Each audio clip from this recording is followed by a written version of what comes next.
Olá, viajantes!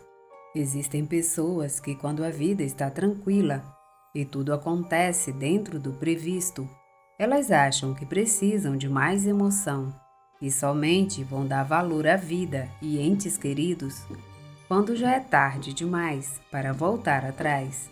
Essa é uma dessas histórias. Sejam bem-vindos à viagem ao desconhecido. Eu sou a Clara Paula, hoje com o relato Ela foi a minha maldição. Para mim, nada era melhor do que abrir uma lata de cerveja e ouvir aquele som metálico da lata, sentir o gosto borbulhante, amargo e refrescante daquele líquido que para mim era como um elixir. Depois que eu abri a primeira cerveja, significava que os meus funcionários da oficina podiam fazer o mesmo. Eu era o responsável pelo negócio que meu pai fundou. Por mais de 10 anos, eu me forjei como homem, trabalhando duro e enfrentando pesadas responsabilidades. Meu pai era um homem com um caráter muito difícil e herdei isso completamente dele. Aprendi com ele seu modo de vida e coloquei em prática no meu dia a dia. Naquela época, eu era casado com Alicia, uma linda mulher com quem já tinha 2 filhos. Me apaixonei por ela instantaneamente, e com o passar dos anos, esse amor continuou mais vivo do que nunca.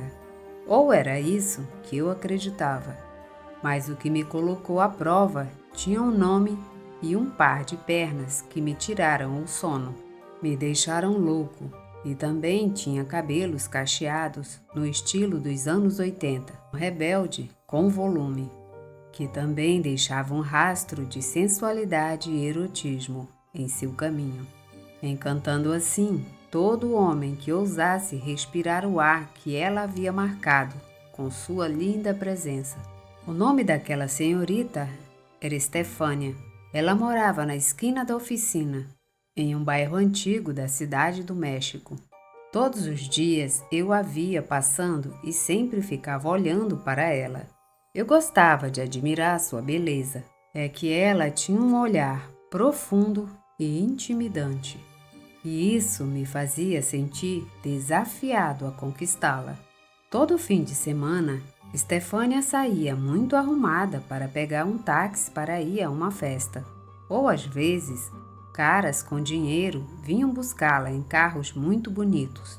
Se notava que Estefânia sabia usar muito bem seus encantos e procurava um homem bom que a ajudasse a melhorar seu padrão de vida e a tirasse daquele bairro pobre onde vivíamos. Estefânia andava apenas com caras de 40 e poucos anos. Isso era mais do que suficiente para saber que Estefânia só estava interessada no dinheiro daqueles caras. Ela estava sempre na minha cabeça.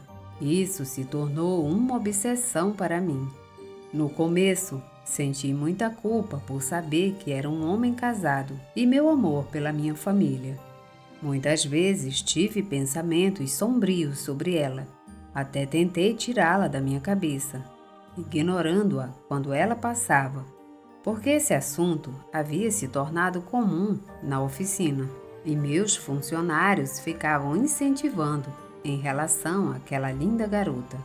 Eles até me apoiaram na tentativa de conquistá-la, mas eu fiz o que pude para tirá-la da cabeça. Por um tempo me dediquei ao trabalho e comecei a ir muito bem, tanto que abri mais 2 oficinas e contratei mais pessoal. A verdade é que comecei a ganhar muito dinheiro, porém algo dentro de mim também mudou. Comecei a me sentir forte, poderoso. Acreditei que todos estavam aos meus pés. E a euforia pelo meu estilo de vida era tanta que fiquei novamente obcecado em tentar conquistar Estefânia. Senti que naquele momento nada poderia me impedir. Porém, algo estava acontecendo com ela. Nós já não a víamos saindo tão arrumada. Ela parecia triste, como se seu brilho estivesse desaparecendo.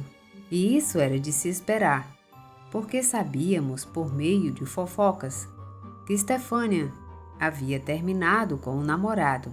Além disso, ela era vista na rua constantemente, acompanhando Dona Tita, uma mulher que era muito conhecida naqueles bairros por se dedicar à bruxaria.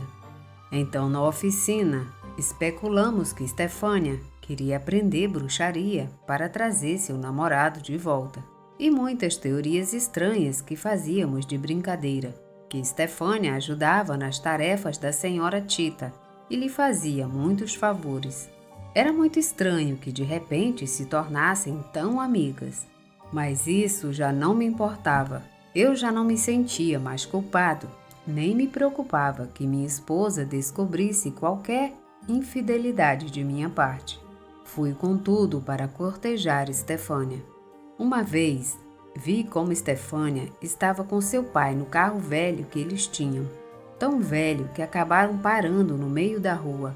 Essa foi a minha chance de ser o herói daquela história. Então corri para ajudá-los a empurrar e ofereci ajuda para consertá-lo.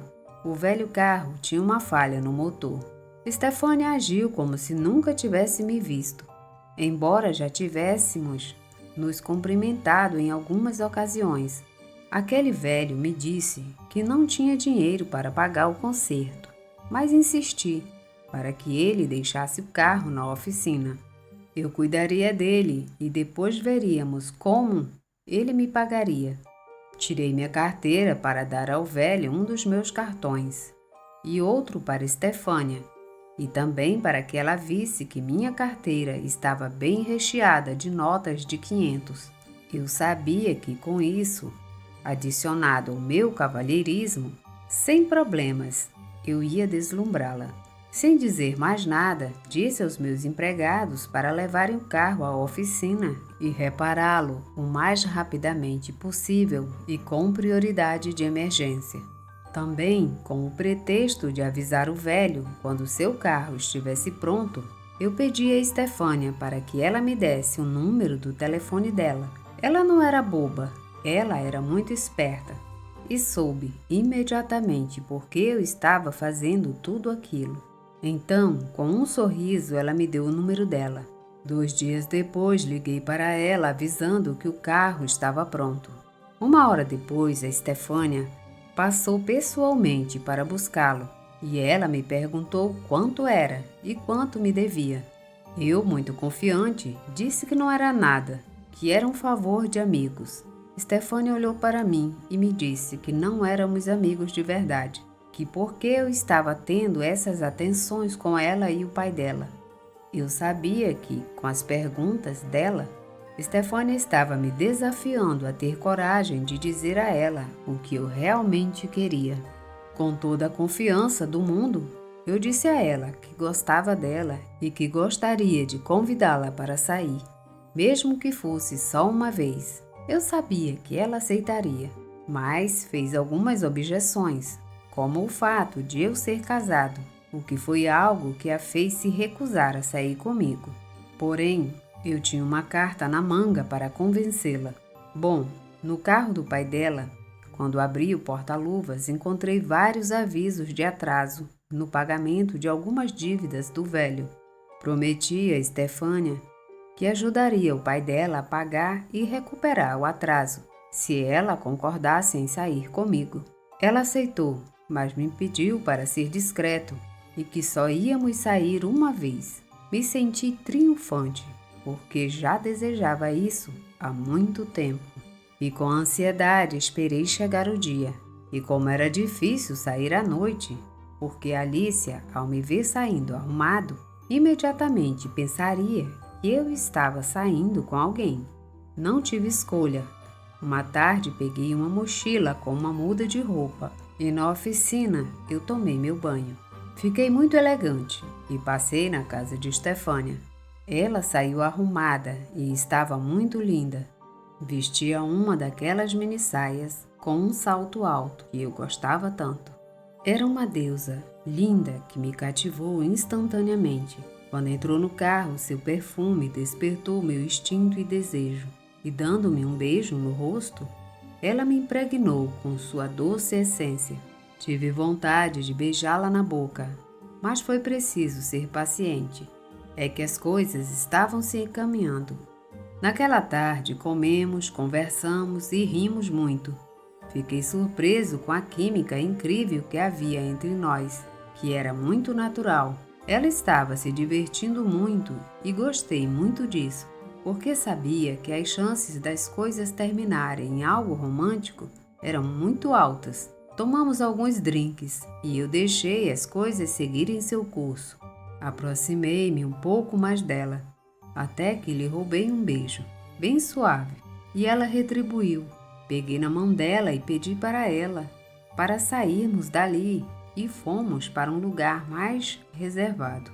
Emocionados, entramos no carro e eu a levei para um motel, onde finalmente consegui o que tanto queria. Nunca teria imaginado que minhas mãos realmente um dia tirariam a roupa dela, que eu beijaria seus lábios, que sentiria o cheiro suave de seus cabelos cacheados, que as pontas dos meus dedos acariciariam sua pele, aquelas pernas que me enlouqueciam tanto. Fizemos amor várias vezes e adormecemos por um tempo abraçados. Senti um carinho especial, como se nós dois não fôssemos um casal estranho. Tenho certeza que havia algo mágico naquele momento, um sentimento inesperado que nos saiu do controle, porque eu também senti isso nela. Era algo muito natural. Uma coisa que me chamou a atenção foi que quando nos levantamos e começamos a nos vestir, Estefânia carregava uma bolsa de mão que colocou na cômoda e acidentalmente caiu no chão quando ela tentou tirá-la.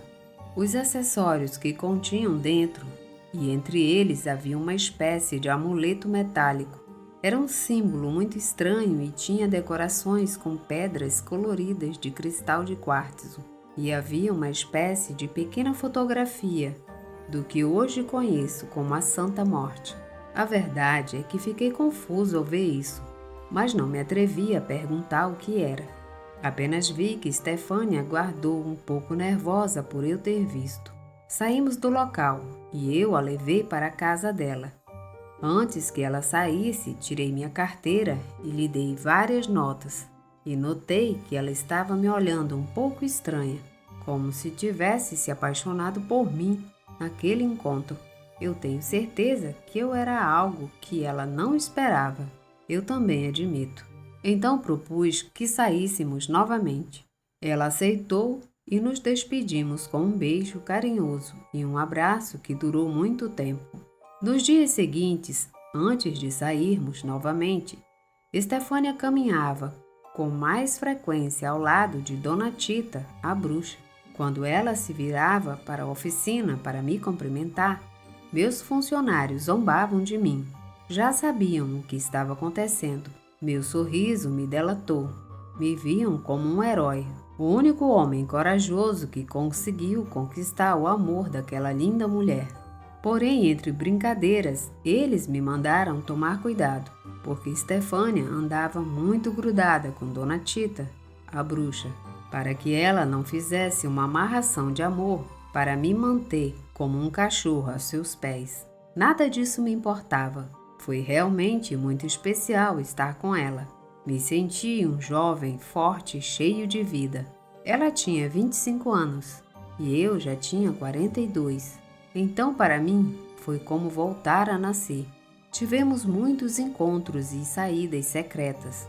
A companhia, as risadas, as conversas e o romance com a Estefânia foi algo realmente incrível. Visitei muitas vezes a casa dela, porque o pai dela nem sempre estava lá. Ele saía muito e só estava nos finais de semana.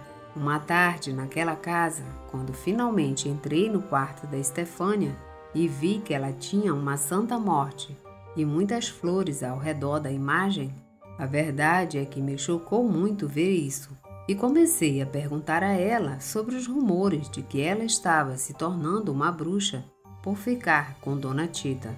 Foi a primeira vez que a vi irritada, e em tom forte ela me disse que eu não tinha que me envolver nos seus assuntos, que se eu não gostasse dela ou não a aceitasse com tudo e com suas crenças, era melhor eu sair da casa dela.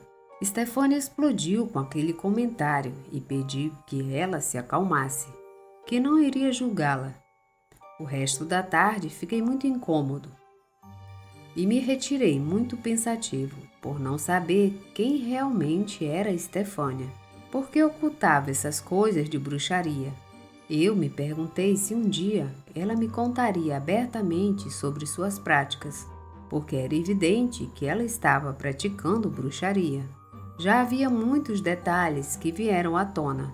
Era impossível negar isso. Com o passar dos dias, eu tentei tirar isso da cabeça, porque não queria perder o amor da Stefânia. Não estava preparado para enfrentar isso. Uma tarde, estávamos na casa dela.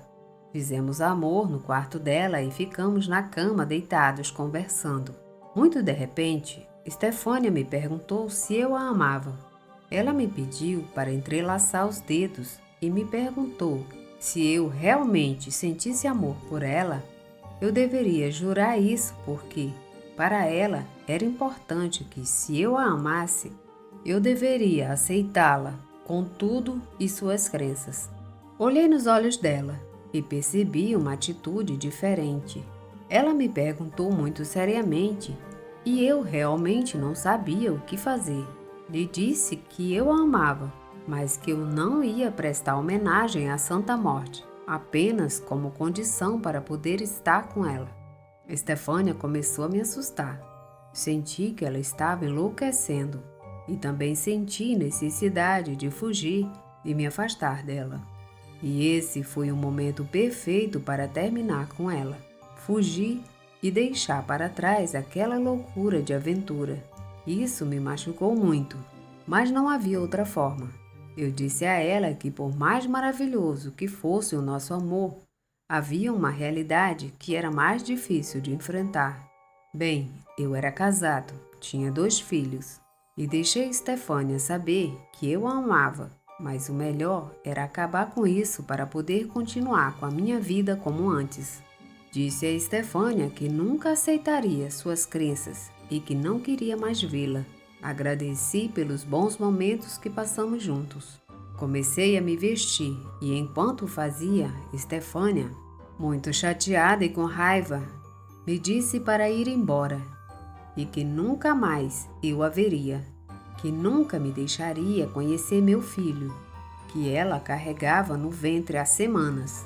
Além disso, ela ameaçou que eu pagaria por desprezá-la, que ela me faria sofrer muito e que também me faria pagar com o que eu mais queria, que eu me arrependeria. Não acreditei em nada do que ela disse, nada sobre o bebê e suas ameaças. Pensei que eram apenas chantagens para me manter ao seu lado, igual ao que acontecia nas novelas. Eu disse a ela que ela era louca e que estava feliz em deixá-la, porque não queria ficar com uma bruxa doente que acreditava na Santa Morte, que eu não era um idiota para me deixar manipular por ela ou suas crenças. Saí batendo a porta da casa dela com força e entrei no carro e saí. Chorei no caminho para casa e fui tomar uns drinks no bar. Fiquei até de madrugada no bar. Muito bêbado, não sei como cheguei em casa. Acordei no sofá com uma dor de cabeça terrível da ressaca. A Alicia já estava acostumada com a minha chegada das festas do fim de semana. Ela sempre me trazia alguns analgésicos e soro. Ela sempre cuidou de mim, mostrando o amor e a lealdade que tinha por mim.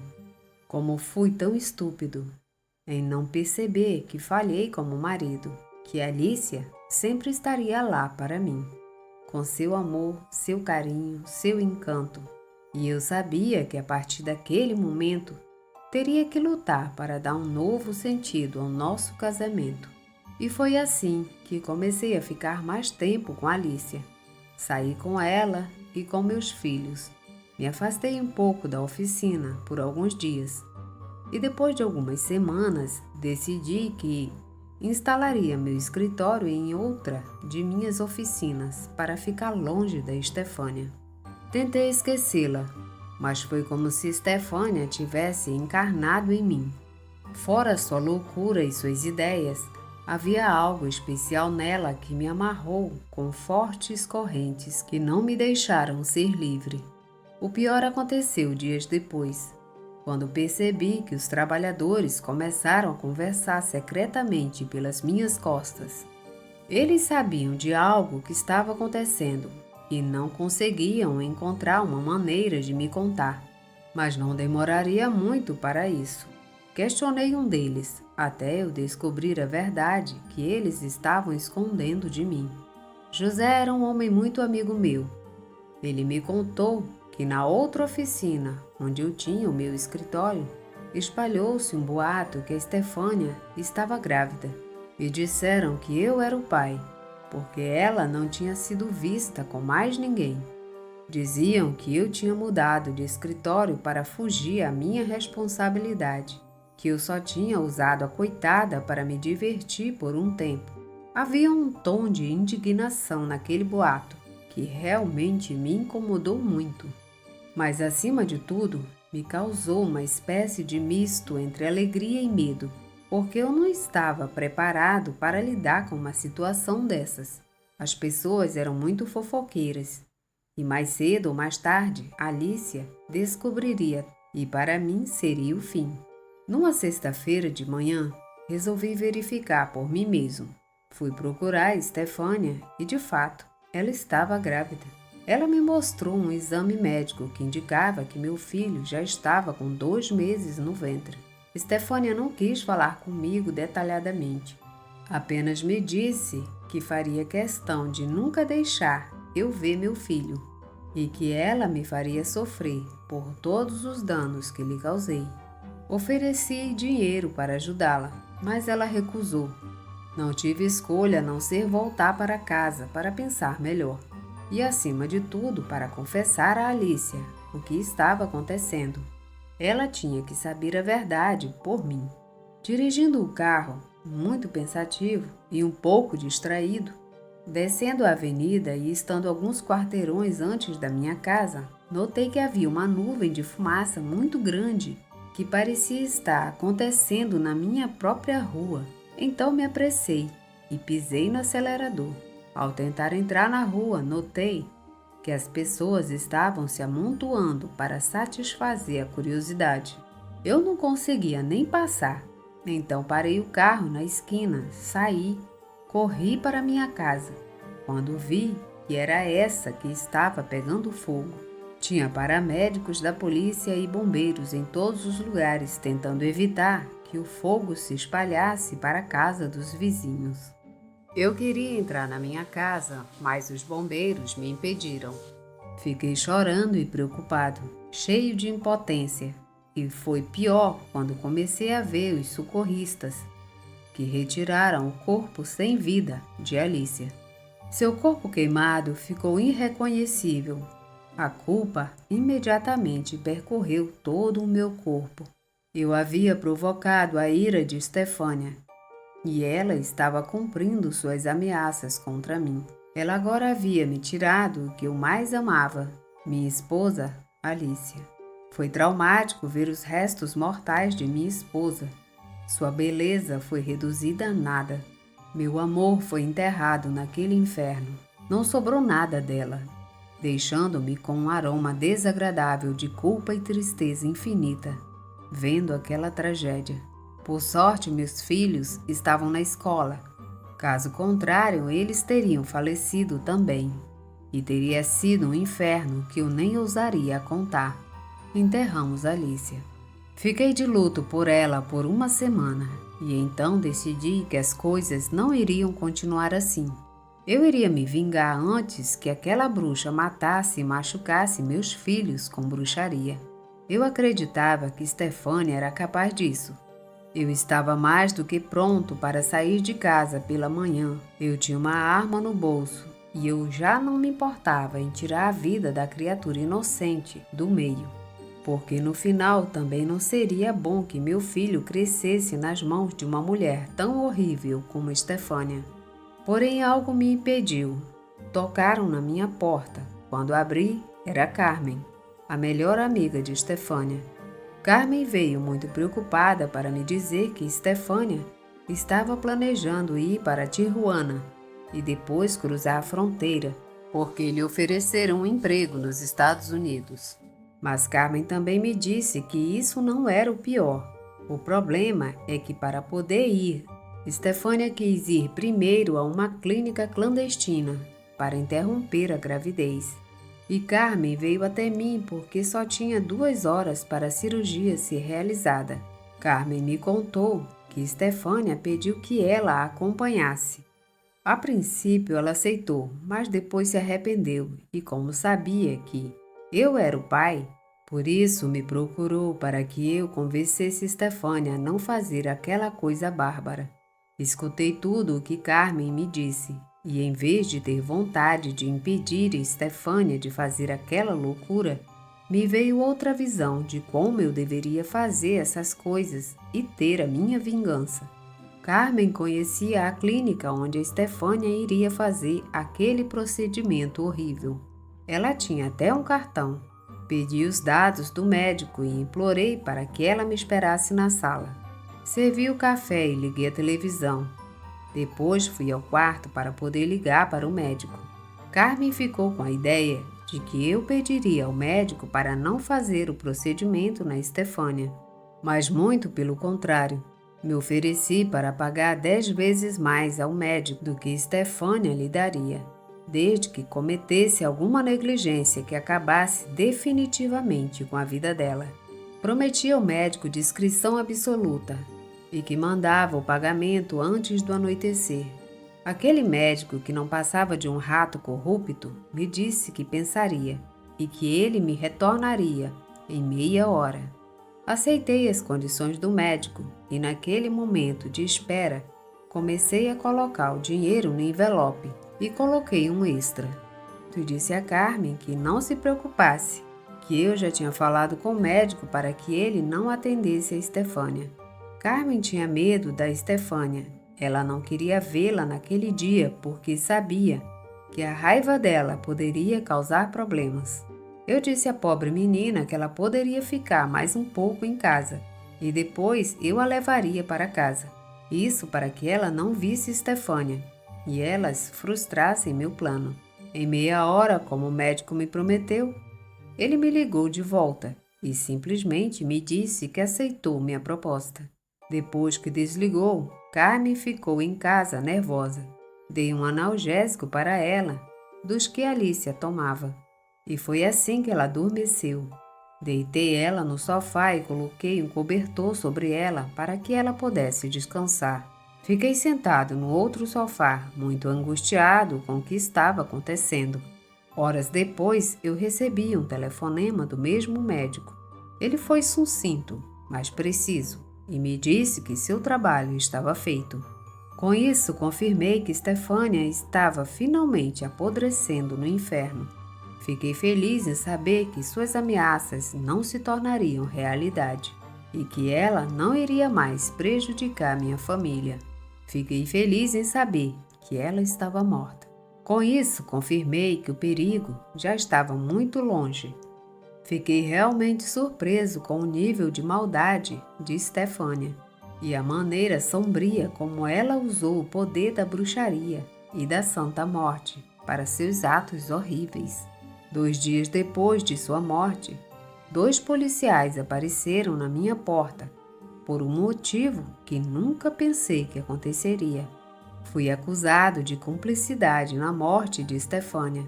O motivo é que aquele maldito médico, tentando se livrar do corpo de Estefânia, foi descoberto e denunciado às autoridades.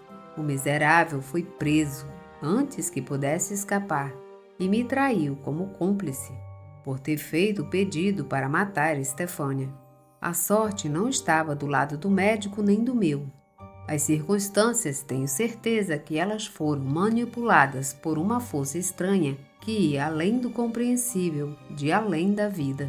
Estefânia ainda estava protegida pelo poder da Santa Morte, que fez justiça à sua morte horrível, mas merecida.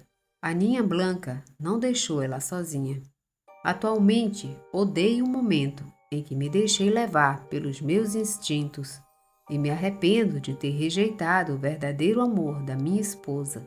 Tenho consciência que mereço essa sentença que vivo na prisão, porque saí do caminho do que era certo e eu mesmo abri uma brecha para este inferno que estou vivendo. A bruxaria não é um jogo.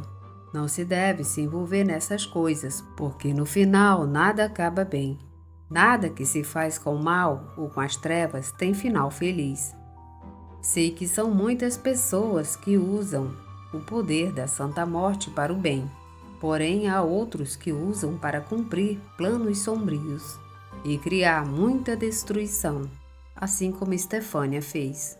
Fim desse relato. Essa é uma história real. Para quem chegou até o final, muito obrigada por ouvir o relato.